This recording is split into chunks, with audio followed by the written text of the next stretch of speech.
We're going to talk about 3 little letters that's going to make a big impact in your office. So come back and share with me in just a little bit and I'll show you what I mean.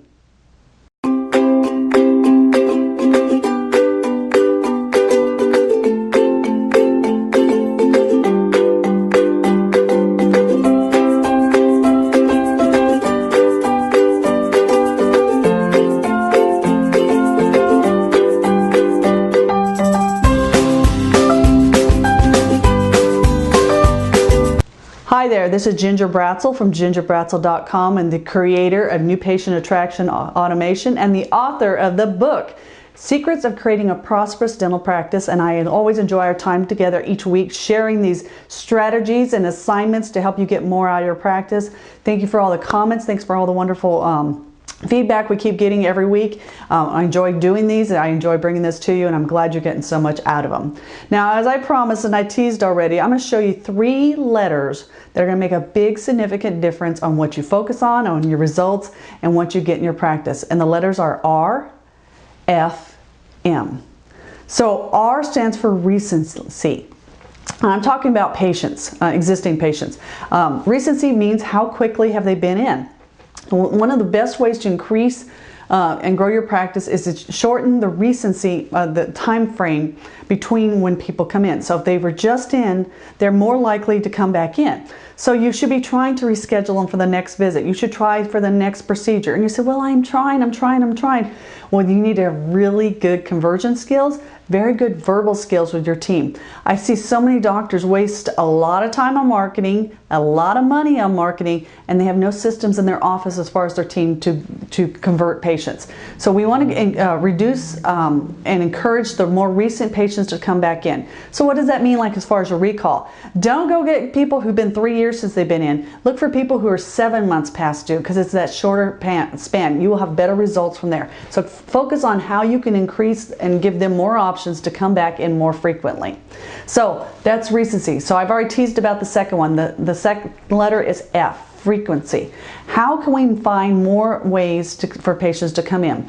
And I'm not saying be manipulative, and I'm not saying to diagnose things that are not there. So we're always talking about ethical things. But I find we're so busy running through the routine, we're trying to get that prophy done, we're trying to stay on schedule, that we let things go. Caries is a huge thing, and there's more markers, there's more tools that we can use on that to help our patients fight the battle. If you just did a crown, you want it to last. If you've done 28 crowns, you surely want them to last, and your patient wants to too. So what things can we do as far as building a frequency that will protect their investment, ensure their health, not only their oral health, their overall health. Sugar caries is huge. DNA markers for perio disease, is that part of your plan? Research shows where we were getting patients in every 3 to 4 months that had periodontal disease, they do better if they're on 2 to 3 months. Patients want to ensure their investment.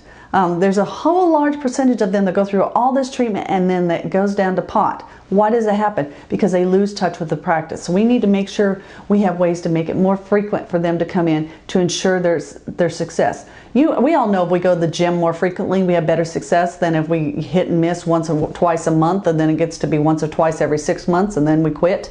So let's make sure we have the frequency in. And so patients who come more frequently are your better patients, and there's your more opportunity to help them make better decisions for their practice. And then the last thing is M, it's money.